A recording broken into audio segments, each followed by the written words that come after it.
everyone, and welcome to Author's Corner. I'm Priyanka, and here at Writersmelon, we celebrate storytelling in all its forms. So I sit down with writers from all around the world. We talk about their books, their creative process, the stories behind their stories, and what it really takes to be a writer in these days. So, welcome, Ajay Chowdhury.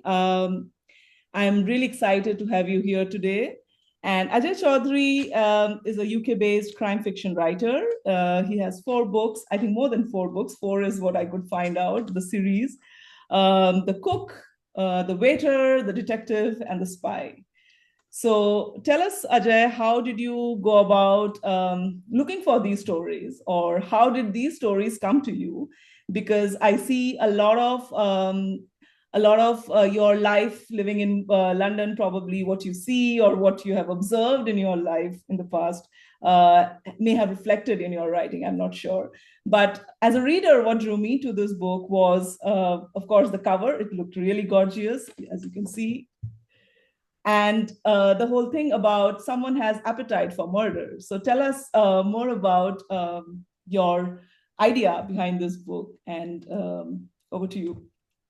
Thanks so much. Hi, Priyanka. Fantastic to be here and appreciate your inviting me onto the show. I feel slightly like an imposter because, so many writers go through years and years of rejection for the stories they had. I just got very lucky, which was about 7 years ago. My wife saw a tweet looking for a first-time crime writer. And she said, "Oh, why did you enter this competition?" So I entered the competition. I wrote three chapters, and to my amazement, I won. And that led me to my first book, which was called The Waiter. The cook that you have there is actually the second in the series. And the prize was being published. So I was very lucky to get published by Havel Secker. And what drew me to it was the idea that I'd had for a long time was of a policeman from Calcutta. I grew up in Calcutta and then I moved to London many years ago. But I had this idea of a policeman from Calcutta who gets thrown out of the police force for corruption and ends up as a waiter in an East End restaurant in London. So that was the first book, The Waiter, and then he's catering a big millionaire's birthday dinner, and the millionaire's found dead, and he and Anjali, who kind of runs the restaurant, have to solve it. And that did very well, and I was, I thought, okay, that's great, that's wonderful, but it did well, and the publisher said, "Oh, what's the next book?" And I said, "Oh, I haven't even thought about a next book. I'd barely thought of the first book." And The Cook really came about in a very strange way, which is they said, "Look, we want a second book." And I had didn't know what the second book was going to be about. But I was actually in a bookshop and I was going through some of the secondhand books there, and I saw this book which the cover just absolutely grabbed me. And the cover was of these two boys, must have been 7 or 8. It was kind of one of these sepia tinted photographs. And they were dressed in men's clothes. So they had big coats on and caps on, and they were smoking cigarettes. Both of them were. And I thought, this is the most bizarre thing.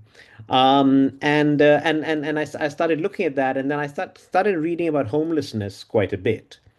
And then this idea came to me that what would happen if homeless people started getting killed? Would anyone even care, or would anyone notice? And that kind of gave me the idea for The Cook, which is where that came from.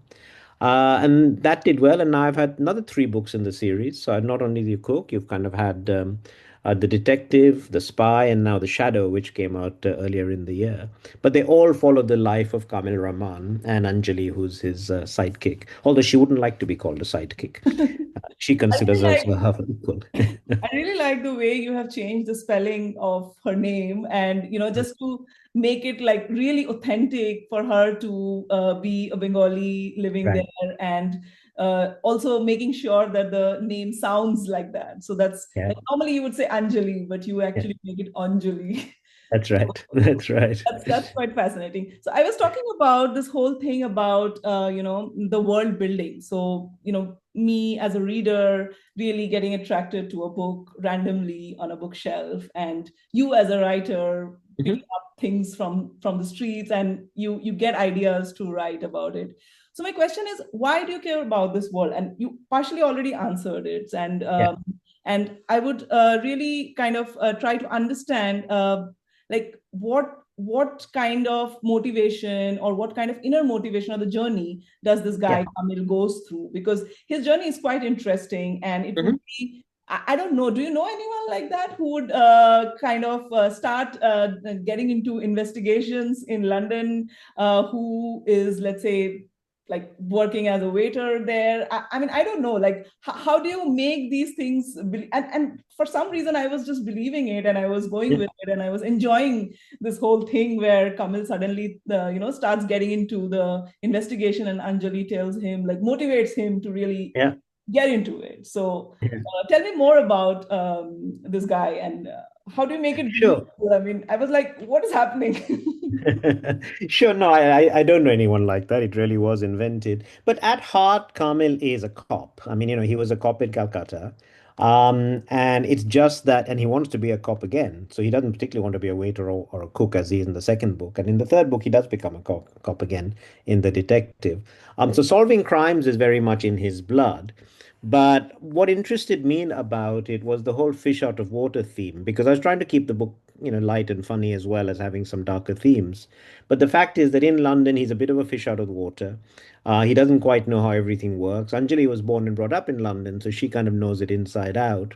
So he's trying to kind of come to terms with what happened to him in Calcutta, but at the same time build this new life in London. And of course, he's got this unrequited passion for Anjali, which she doesn't recognize. Like the other way around, I feel like. Hopefully we'll see. We'll see where the books take them. We'll see where the books take them. It was quite funny actually because in the waiter I had them get together at the end, and my editor told me, says, "You can't do that. You have to keep unresolved tension going for a few books." And I was on a panel with another wonderful writer called Ellie Griffiths, and I said, "Look, it's been 3 books now. How long can I keep this going?" She said, "I'm on book 15." She said, "I'm on book 15, and mine are still getting. It's still going for me." Wow, So that's you can keep awesome. it going for a while. So it's like the X-Files with Mulder and Scully. That kind of tension is always fun to play around with. But his journey is twofold, really. One is to, make it in London, to get back to being a policeman again. And then he likes to see justice. And there's a line I used in a book, which is, Kamil likes to do the right things, but he doesn't always do the things right. So, he likes to see justice, but sometimes he goes about it from a very kind of angular way, not quite the way he would normally do it. So he gets himself into trouble. Uh, but that's kind of fun to write. The other thing that kind of excites me is, each book has a theme, and the themes tend to be something that I feel quite passionately about. So the first one was about corruption in the police force. The cook is about homelessness. The detective is about AI and where AI might take the world in some very nefarious ways. The spy is about Kashmir, what's happening in Kashmir right now, what's happening to Muslims and Hindus right now. I feel very strongly about that.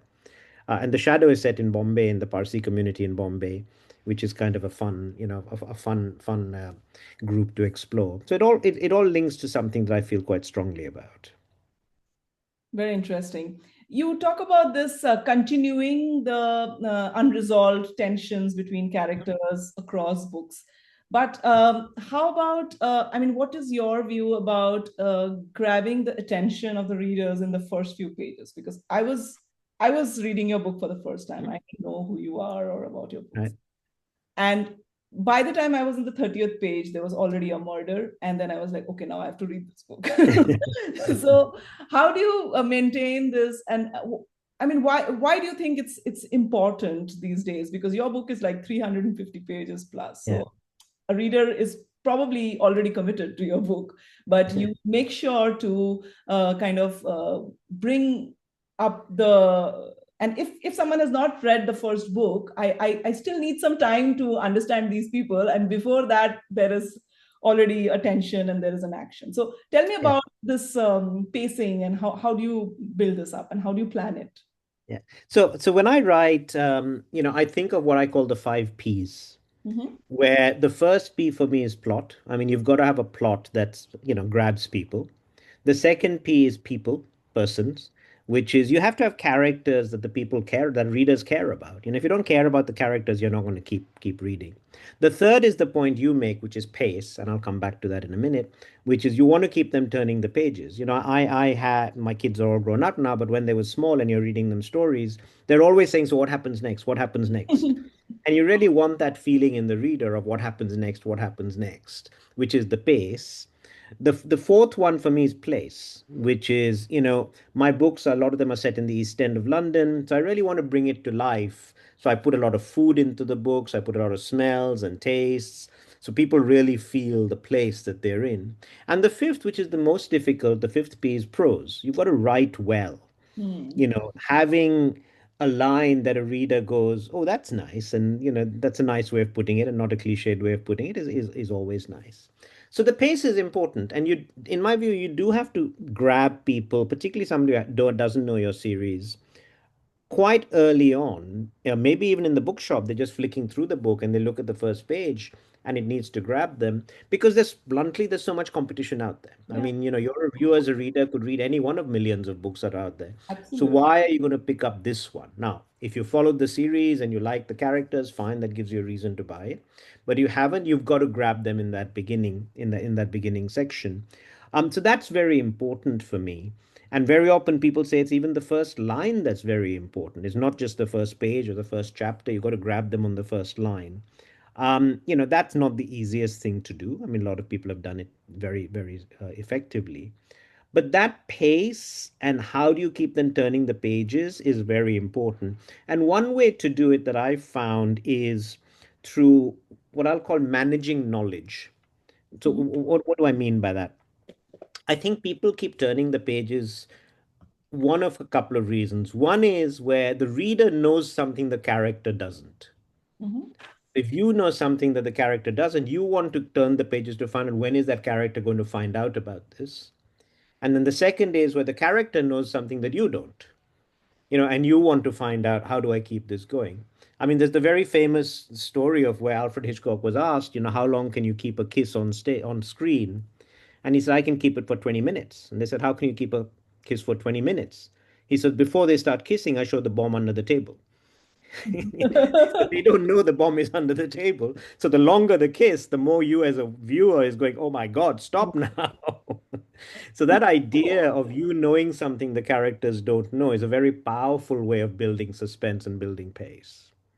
Absolutely. So that's something I really loved, and that's something that I'm really struggling. So one is the first line. I don't know how many times I've written my first line, and the second thing is the space. And sometimes you also get very carried away with your. I mean, for you, maybe you are done with it because your first book was already done, so you are not like over attached to your characters, because sometimes I Right. feel you're over attached to your characters and you just want to tell more and more about your characters and you just get lost in their stories and you're like, okay, but this is not the real story, and the real story is still coming out because the like it's also said like the plot really comes out of the character, like uh, Absolutely. right. So but then my question would be, how do you think about the plot before? So is it the Right. theme that comes to your mind and then the plot and then the character, or how do you think?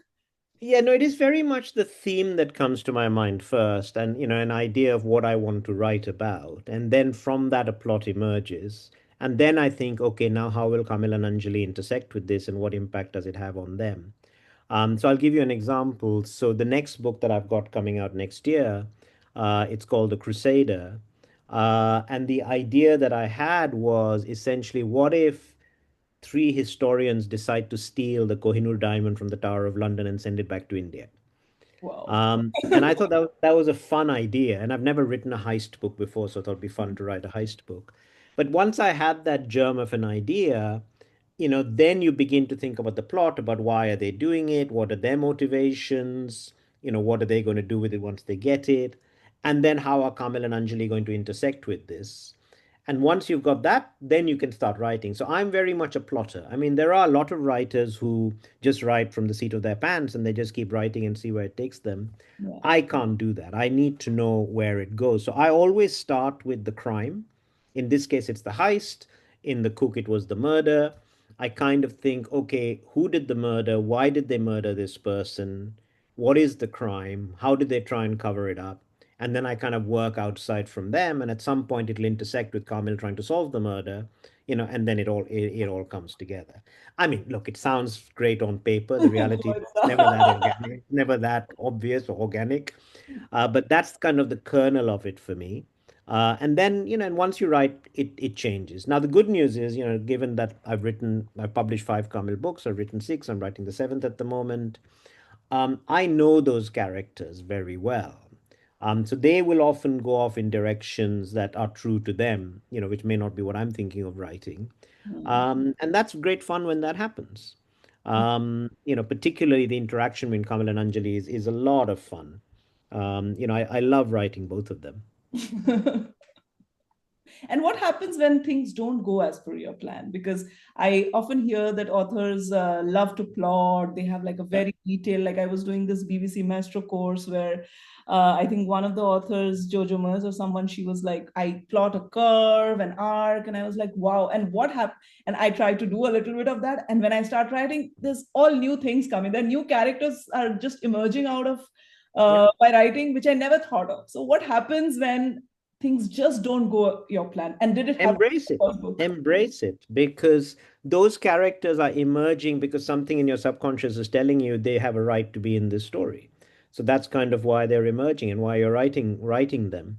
The advantage of having a plot is, I know I want to go from A to B, but I'm not going to go in a straight line. I'll go zigzag, but I kind of know I need to end up at B, or Z or whatever you call it at the end.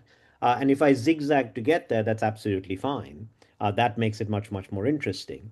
But sometimes the ending also changes. You Yes. realize, okay, this is going off in a direction that's more interesting now than I had thought about. So yeah, let me explore that more interesting direction. I mean, that's the wonderful thing about writing. I mean, it's you in your head. You can take the reader wherever you want, and if you do it well enough, the reader will follow you. And that's the wonderful thing about this profession we're in. Absolutely. So tell me a little bit about how crime fiction has evolved over the few years. I'm of course assuming that you must have grown on a healthy diet of crime fiction growing Of up. course. So tell me, like, what kind of books interested you earlier, which from which you drew inspiration, and how do you see the market today? Like, what kind of books do you think are exciting? Like, of course, there is whole Paula Hawkins, Gillian Flynn kind of genre where women writing more about psychological thrillers, where Yeah. the crime is not just what's happening in front of you, but also what's happening in their minds, what they're imagining, thinking, this whole thing about having an unreliable narrator. Of course. So tell us more about how do you see this evolution? Because earlier it used to be very plain who done it kind of Hmm. Hmm. Hmm. structure, no? Like who has done it, let's just find the killer. But now things are becoming more layered and there's a lot of whys and hows. Exactly. And I Yes. think that's what makes it exciting. I mean, look, I grew up in India and, I grew up with the sort of Indian holy trinity of Enid Blyton, Agatha Christie, and P.G. Wodehouse is who I grew up with. So Enid Blyton, Famous Five, was probably my first crime novels that I read. And then, I read every Agatha Christie. And the reality is, Agatha Christie, although it was all about the puzzle, Yes. you had a very clever puzzle, and Agatha Christie was fantastic at very clever puzzles, and you have Poirot or Marple, whoever, trying to solve that puzzle, and that was it. I think it's evolved a lot since then, but and as you're right, it's now very much character driven. It's Hmm. not just about the puzzle, it's about the characters, it's about why they did it, how they did it, how are they affected by it. One of my favorite crime writers is P.D. James. And she always writes about the impact that these murders have on people. Hmm. Because in Agatha Christie, someone dies and it's fine. Nobody particularly cares about it, But when P.D. James writes about it, you feel viscerally, how did this impact the people in the family? What did they feel about it? And that's terrific. And I think the genre will continue to develop. I mean, one of the best books I read recently last year was a book called The Cracked Mirror, which was a fantastic book. And because what it did was it took two genres. It took Miss Marple and it took Raymond Chandler's Philip Marlowe and it kind of smushed them together. So it said what happens when it was by Chris Brookmire. So essentially, you had a character who was like Miss Marple, who lived in this little village in England solving crimes in a very genteel way. And then you had this hard nosed noir private detective in LA. And then he comes to this village and their worlds collide. Then she goes to LA. So this idea of, mishing together these genres is absolutely fantastic. And I think playing around with this stuff is very good, because the other thing that's also happened very much is the crime readers have become so much more sophisticated now. So they can spot the twist, they can spot who the murderer is. So you've got to stay a couple of steps ahead of them, and you've also got to, keep them on their toes, and they keep you on your toes. And that's tough. That's tough because there are very few news stories. That's why I like Chris's book so much, because that was something I'd never read before. This idea of Philip Marlowe and Jane Marple in the same story. And it's hard to do that. But you also have this, so you said you have like one plot, but you also have like multiple plots. Like, for Yeah. example, there's two intersecting themes or two intersecting cases that are going on, for example. So if there are Yeah. like the two murders, so you also have that build up. So like a Yeah. secondary plot or like a tertiary plot. But Yeah. how do you make sure that the readers know what the primary plot is and are hooked to it and don't feel that these are like distractions and why is he wasting my time kind of feeling, Again, you've got to keep both of them quite compelling. And I always have multiple plots in my book, and readers expect them to come together at some point, which always becomes a bit tricky. But and because Anjali is trying to solve something and Kamil's trying to solve something, that gives that tension as interesting tension as well. So the subplot, I think, is always very important. But you shouldn't let it overwhelm. So, typically the main plot will be two-thirds of the book, the subplot might be a third of the book. And typically they do come together at the end. So it's not two completely different stories, Hmm. as they kind of do in the cook. Tell me about the whole publishing journey. Like you already talked about being in a contest and Mhm. going forward. What happens after that? Like, because nowadays you see this whole thing about content, and I speak to a lot of authors who just hate this word called content. Yep, They're like, we are me writing too. books, we don't make content, and Correct. there it feels like there is this whole pressure to be visible in the digital space Mhm.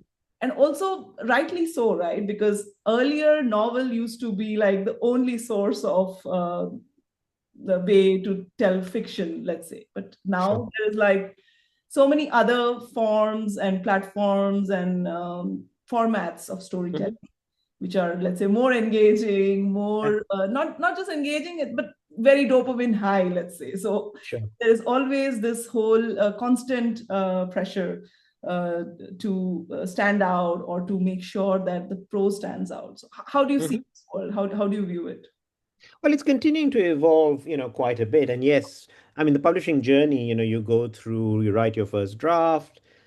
I then give my first draft to my wife, who's my first and best editor, where she'll read it, give me her comments, rewrite bits of it, say this works, this doesn't work. And she's brutally honest with me, which is what I want her to be. So at that point, I'll then send it to my agent after she's read it. My agent will then make their comments, and it'll then go to my editor. The editor will then come back with what she calls structural edits, which are big changes in the book. Once I've made those, it'll go back and it'll then come back with line edits where we go line by line and make any punctuation inconsistencies. And then finally, it'll get proofread. So the entire process takes about 2 years, till publication. It's quite a long process. This idea of kind of different genres I'm very interested in, because about 2 years ago Google approached me and said, look, they were launching a new Pixel phone, and they said we'd be very interested in doing an interactive Kamil Raman short story. So I worked with them to create a story called The Invitation, which is available for free on my website, ajaychowdhury.com, or just Google The Invitation, Ajay Chowdhury. And that's an interactive short story where essentially what I did was I wrote a short story, but they then created using generative AI animations, videos, pictures, audio to go with the short story. So it kind of enhanced the story in some really interesting ways. So it brought Tandoori Nights to life, the restaurant that my books are set in. And that was a really fun thing to do, which I'd never done before. And with AI, it allowed me to explore a new type of genre. Luckily, the waiter's been optioned for television. They've written a script for it, so who knows? We might get lucky and see it on screen. And that in itself is another thing. How do you translate something from book to screen is a fascinating thing as well. So I love this idea of creating these worlds that work across different genres. One of my favorite writers at the moment is Mick Herron. His Slow Horses series is just fantastic, both the books and the TV series. And Mick's interesting because he doesn't do anything on social media. He's not on Facebook, he's not on Twitter, he's not in Instagram, but his work absolutely speaks for itself. Hmm. So that gives hope to, I guess, a lot of writers who write, and writing is a very, let's say, a solitary job, Absolutely. at least till the time you are doing it and till the time it's going to different hands. It's really a very, very solitary job. So Indeed. hats off to you for doing it and being consistent at it, I guess. And I wish you all the best. And thank you so much for joining us. And I hope to read your book. I hope to finish your book and find out what really happened. Oh, good. Hopefully it'll surprise you. Or as they said, the ending should be surprising yet inevitable. Yes. Thank you so much, Ajay. Have a Lovely good to meet you, Priyanka. Take bye. care. Bye bye.